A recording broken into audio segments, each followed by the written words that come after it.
Today, Baba talks about making effort without worrying. And you see, in the body conscious world, we have associated many things. For example, we have associated care with attachment. We have associated effort with greed. And we have also associated effort with worry. So you see that people think that if I don't have to do anything, then I won't worry. But if I'm doing something, then I have to worry about it. Because when we are body conscious, we are in the awareness of I and mine. And when I do something in I and mine consciousness, then I'm very concerned about the fruit of it, because I'm doing everything with desire, with expectations. So I'm very concerned about whether my effort is going to yield a certain kind of result or not. And that gives rise to worry. And then there is another word we say, which is responsibility. And then people think that worrying is being responsible. Can you check these things? So people think that when somebody is responsible, then the sign of being responsible is being worried. And more often than not, we do not measure responsibility or how responsible we are by what we do, but how much we worry.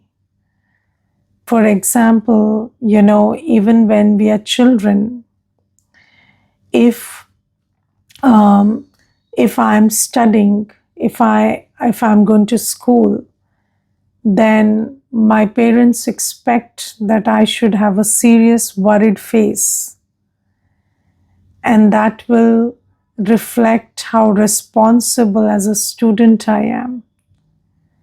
And if I'm very light and very, okay and happy, and especially very light, not worrying, then it is considered as a sign of irresponsibility. And it is said also that because you're not worrying, then it seems that you are not taking anything seriously and you're not studying. And so we attach these, we associate these feelings. And Baba tells us that here Baba has shifted our consciousness from I and mine to being an instrument. So Baba says that you are the instrument and you do everything on my directions. You don't do it with expectation, you don't do it with concern, you don't do it for anything. You just do everything because I told you to do it. And when you do anything as an instrument, then you can be, and if you're an honest instrument, then the sign of an honest instrument is they would put in their best effort, but they wouldn't worry. So Baba has given us this very easy method to become worry-free. And of course, we are creating all the sanskars that we need in the golden age here. And there is definitely no space for the sanskar of worry in the golden age. So, would you like a worried face of a deity? No, you wouldn't even, it's difficult to even think about the worried face of a deity. So, Baba says that here I am training you, teaching you to have all the sanskars for the new world. And here, if you consider yourself to be an instrument and you hold me responsible, you know that I am responsible for you and you are just an instrument doing whatever I say, then you will do everything without worry. And Baba says, one thing is worrying because you're body conscious, you feel responsible. So Baba says, you be responsible, don't feel responsible. So know that I'm responsible for you. So you just become an instrument and do everything. And second thing Baba says is that whenever we do something, we expect a certain outcome. And Baba says that you become free from this pull of the outcome. And you make your best effort, and then whatever outcome you receive, you just create this attitude that this is what the drama gives me every cycle. So this is the outcome that's fixed in the drama every cycle. So don't go into don't go into the expectation of the outcome and then evaluation of what outcome you expected and how much you got. So Baba says, here I am responsible for you. So you do everything as an instrument and do not create this thought that I want this outcome from this effort. And when you are free from that expectation of the outcome and you accept everything that drama offers as an outcome, and you are not concerned about it, you are not attached to it, then you can be consistent in your effort. And let me give you some practical examples of this. So, sometimes even when you sit in yoga, even when you sit in Baba's remembrance, so you see, in the body conscious world, expectations are so normal, so natural, that because we are so trained and conditioned into it, that it's very difficult to even discern that there is so much expectation. But you see, expectations are there in everything. So even when in the beginning as a yogi, you get up as a practitioner, you get up and then you're sitting in yoga, then you have a certain expectation that, I should experience this, I should feel this, or I should come to this realization or something or the other. Now, there is a difference between planning and expectation. So, of course, you shouldn't sit for yoga without planning. You must take a swaman, you must take which stage you want to sit in, and you must also decide for yourself what you want to practice, in what depth you want to go, whether it's the depth of some relationship with Baba or some attainment from Baba or the realization of, some point of knowledge. So, of course, you have to plan that. But then sometimes apart from the planning, you also have an expectation that I should feel like this, and this. And you see, how do you know whether something is a plan or an expectation? So, if the only way to discern is how you look at the outcome or how you take the outcome. So, if the outcome is not favorable and you are upset because of it, then it is an expectation. So, you see, you plan something. When you plan something, of course, you plan that, I will do this and I will try to have this experience or this realization. But even if it doesn't give you that 45 minutes, 1 hour, 2 hours of yoga, you sit, but you don't get the desired outcome, then do you feel upset? And when you feel upset, that means that you are attached to the outcome. You're not doing something because it is Srimad. You're doing something to get something. And you see, these two attitudes are very different. One is if you do, you will get. But another attitude is I am doing it to get something. And you see, when you do something to get something, when that selfish attitude is there, when there is the attitude of expectation or attachment towards the outcome, then what happens is you are discouraged to continue and be consistent on the journey, because there's disappointment. Whenever there is expectation, there is disappointment. And another thing is, you know that there is a law that you will get when you do something. And you are not impatient to get the outcome today.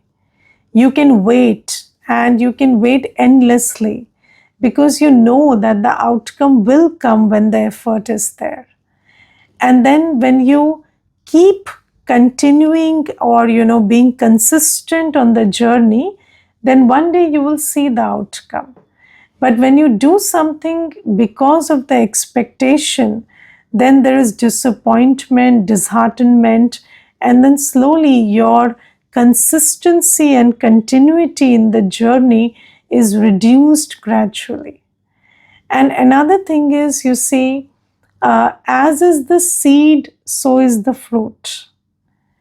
And when the seed is selfish and the seed is of desire, then the fruit cannot be elevated or eternal attainment. The fruit will always be limited attainment, because the seed is vicious. So these are laws that we need to understand. And this is why Baba says that you develop an attitude of an instrument. I am just an instrument. I am doing everything because Baba told me to. When Baba says that you do everything on Srimad, it means that you are not doing anything for any outcome. You're not doing anything for any consequence, but you're doing it with 100% honesty, and it is between you and Baba. And whatever you are doing, you have full faith that Baba will give you the return of that. And what return, you're not concerned.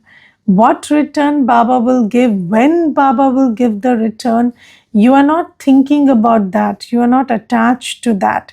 You are very happy that you have followed Srimad, and you have full faith that Baba is the most just giver, and he will give you when the time is right.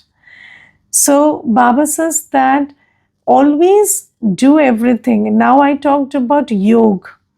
And you see, sometimes when you have this certain expectation that this realization, this experience should come, and then you sit for 45 minutes, 1 hour, and then you don't get that realization or that experience, what happens? Tomorrow you don't want to get up with the same zeal and enthusiasm. And that's because, that expectation has led to disappointment, not the actual result.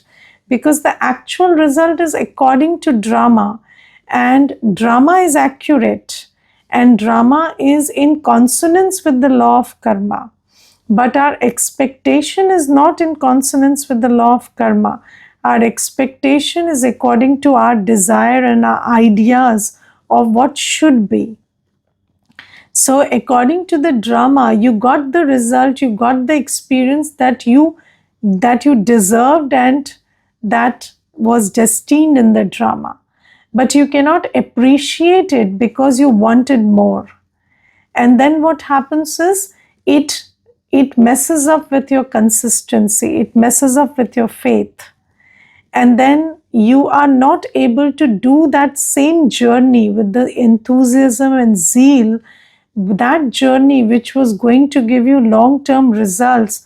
That journey suffers because of this.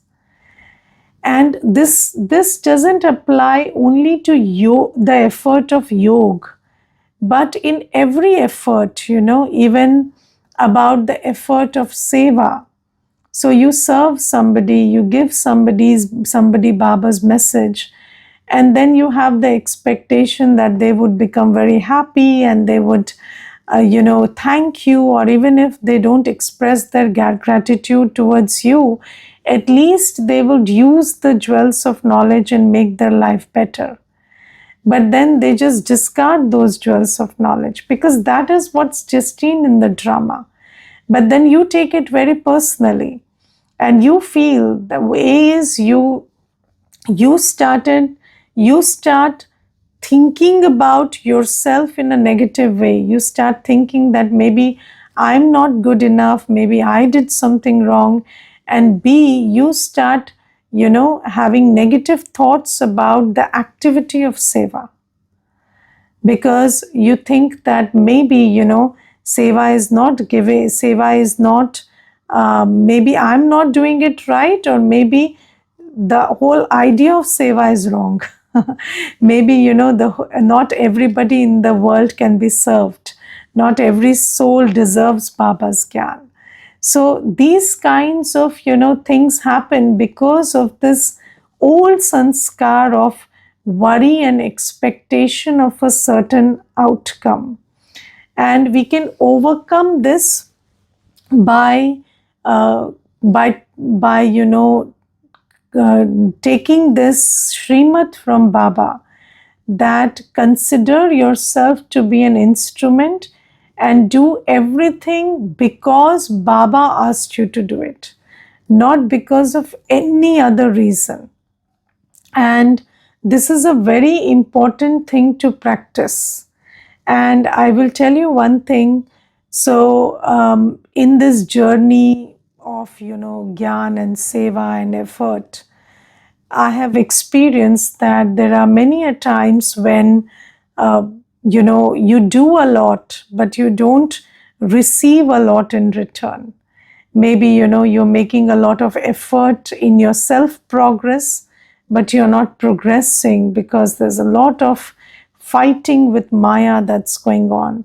Or maybe you're doing a lot of seva, but that seva is not yielding any result. So maybe for 5 years, 10 years, you are just doing seva, but then because the souls around you, they are very few and they take time to come, then you might get a feeling of disheartenment.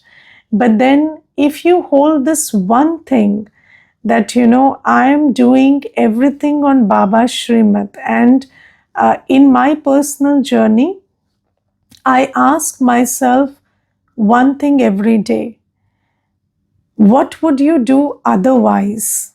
Okay, whatever I'm doing, maybe that's not giving me result. But what is my heart's desire? Is my heart's desire to do something else? Because it is that desire, that option that's messing up with my consistency. So when I arrive at this feeling that I am a surrendered soul, and all I have to do is, according to the timetable that Baba has given me, I have to do everything according to that. I have to do everything according to Baba's Srimad, come what may. So how does it matter whether it gave result or didn't give result? What is my other option? I have no other option. I have surrendered my life to Baba. So in this whole life, I have to do this only. Yes, what else do I have to do? If it is 4 a.m., I have to be in Baba's remembrance. Whether I get a good experience or no good experience doesn't matter. Whether my head aches more after yoga or my headache is gone after yoga doesn't matter, because I have to sit in Baba's room every Amrit Vela at 4 a.m. That's the discipline Baba has given me. I have to conduct a class every day. I have to teach souls Baba's knowledge, or I have to do Karmana Seva, or I have to do physical Seva of Baba's center every day, or I have to devote my time, thought, and energy to serving souls around me every day, or I have to read Murli so many times a day. This is what I have to do every day, despite whether it's giving me result or not, because this is the life I have chosen. And you see, belonging to Baba is not about doing something and not doing something. It's about surrendering your life. And life means everything, your time, thought, energy, your body, mind, wealth, everything. When you surrender to Baba, then this is what you have to do. So then why do I have to worry about the outcome? I have made this deal with Baba that I will belong to you and you give me the inheritance. That's it. So Baba says, then you will be free from worry, and then you will be free from the pull of the outcome.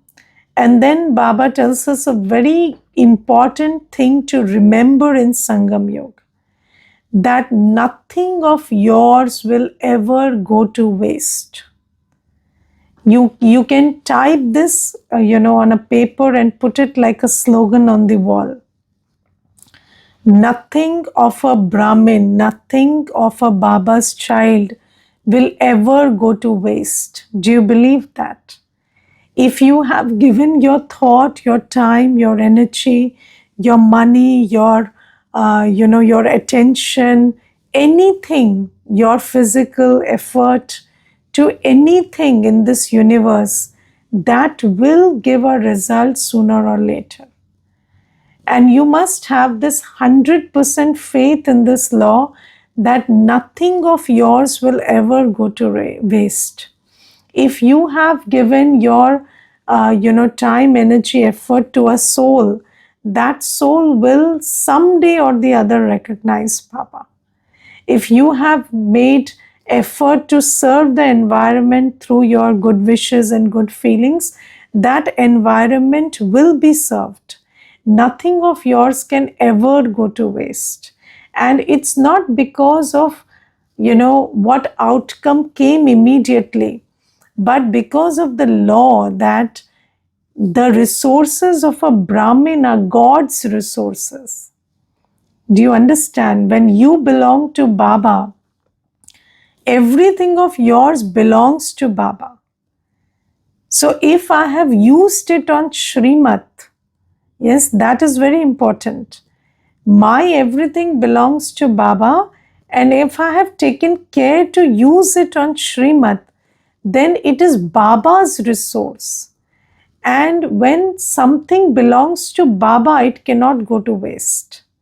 Can God's effort go to waste? No.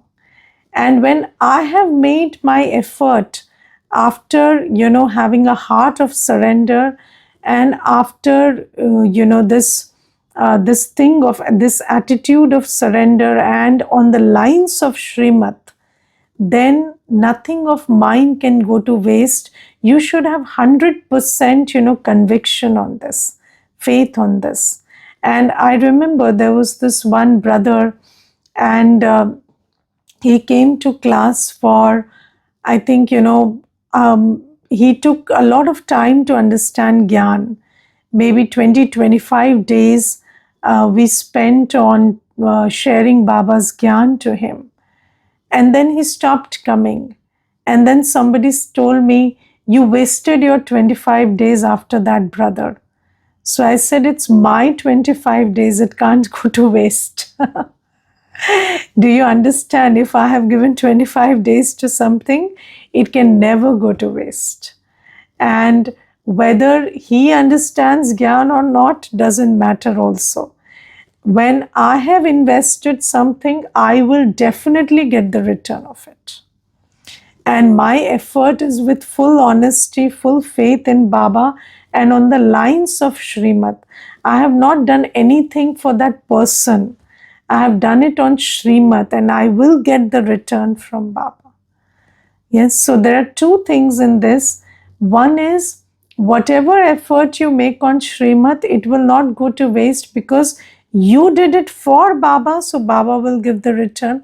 And second thing, it's also there that, when your pure thought, pure energy, your time and your, everything, your physical effort, which is pure, it cannot be that it wouldn't affect the environment or any soul even a little bit. Of course, according to their destiny, they will receive it, but they will receive something. That's also the law. And Baba says, this is why, do everything in instrument consciousness, do everything according to Srimad, do everything for Baba. Even when the recipient or the direct one receiving it is a human or it's the environment, but you do it for Baba. So this is one thing that Baba says. And then Baba today talks about being soul conscious at all times.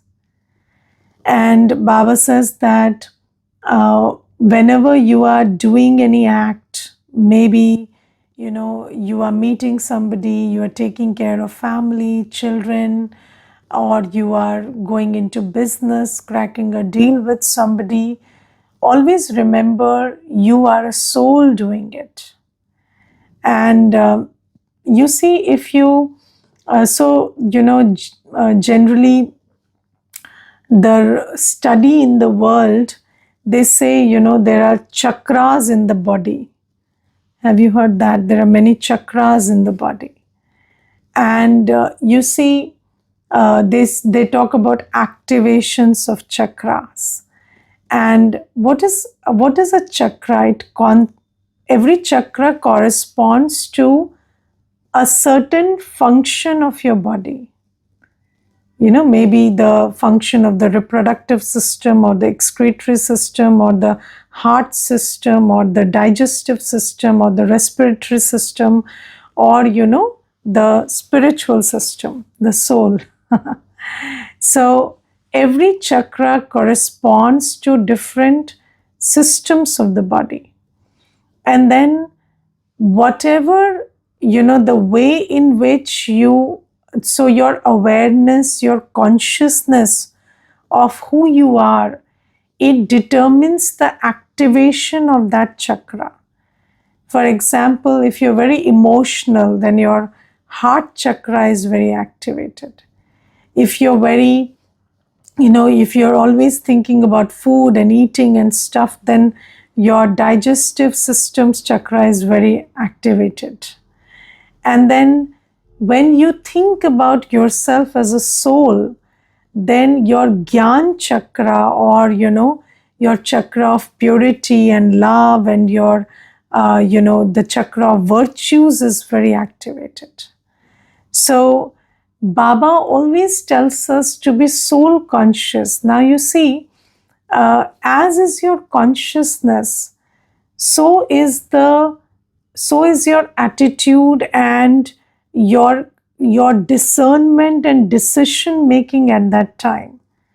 For example, you see, if somebody is very money minded, if you think you are a businessman and you're very money minded, then you see that when you go and crack a deal, your whole focus will be on how much money you made.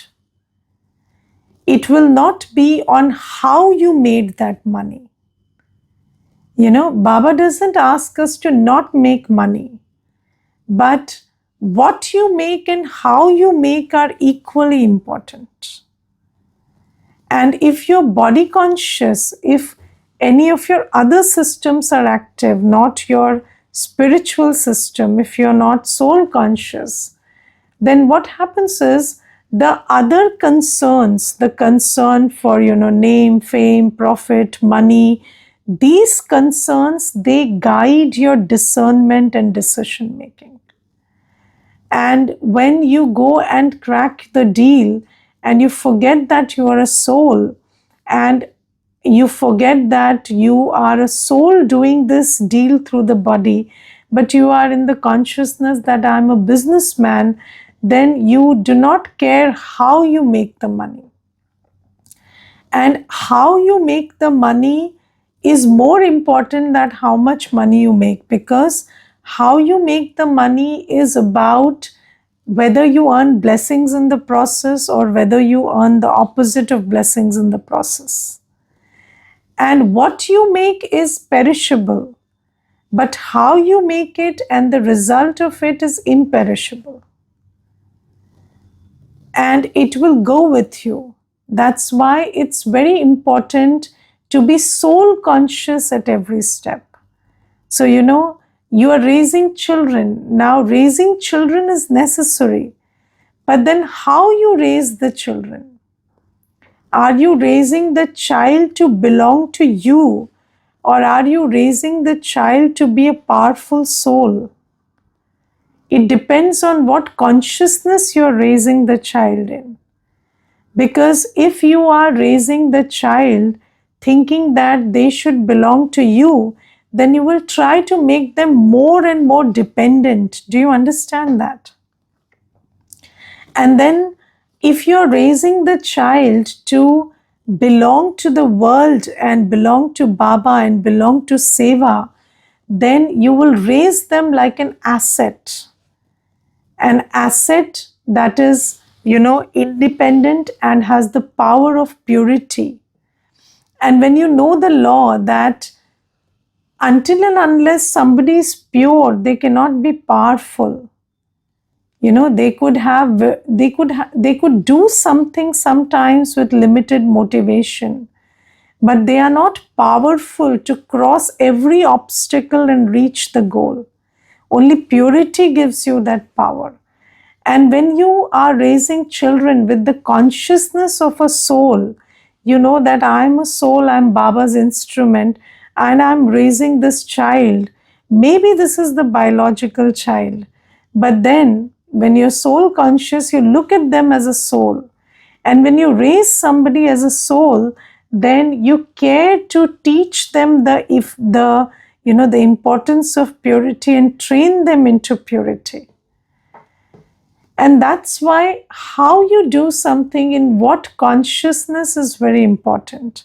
And I will tell you one thing. When I came to Gyan initially, it was very interesting. So I was taught that whenever you are talking to somebody or meeting somebody or giving Gyan to somebody or whatever, interacting with somebody, what you do is you keep looking at the center of their forehead and keep thinking they are a soul.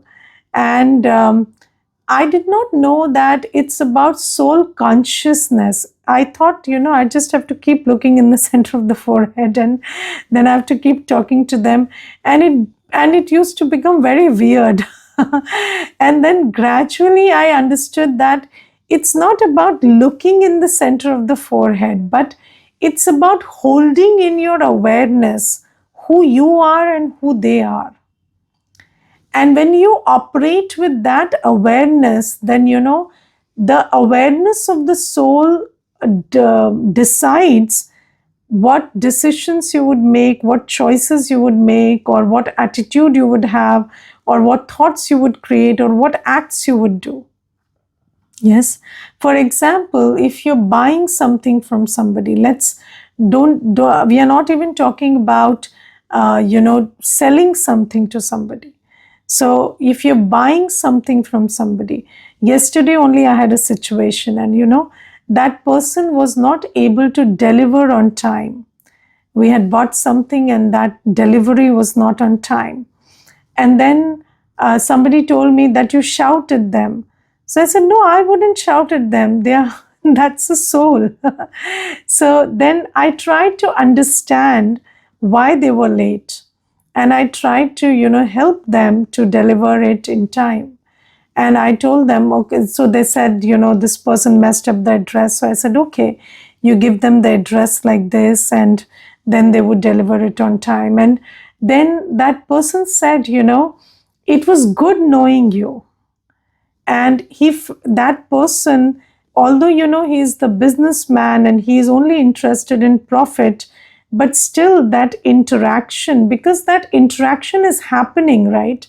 So energy exchange is happening, and it will happen in one way or the other. It will either be a sweet exchange or a bitter exchange. And if it's a sweet exchange, it will give you blessings. If it's a bitter exchange, it will earn the opposite of blessings. Whether you mind it, don't mind it, whether you are, aware of it, whether you keep it in your awareness or not, that is happening. So Baba says, always maintain this consciousness of the soul. Remember that you are a soul and the other one is a soul, and you may be in the context of a business relationship, you may be in the context of a social relationship, or you may be in the context of a personal relationship, whatever relationship you share, but it's a soul to a soul. And when you are soul conscious, you're very interested that you give blessings, take blessings in that exchange. And when you're body conscious, of course the other things stand. It's not like you raise a child, don't give them food, just give them blessings. No. You give them food, send them to school, teach them, do everything, but also maintain this thing that where you want that child to go in future, and what do you really want them to feel the importance of and learn. So these things, so Baba says, whatever you do, maintain the consciousness of a soul. Okay, Om Shanti.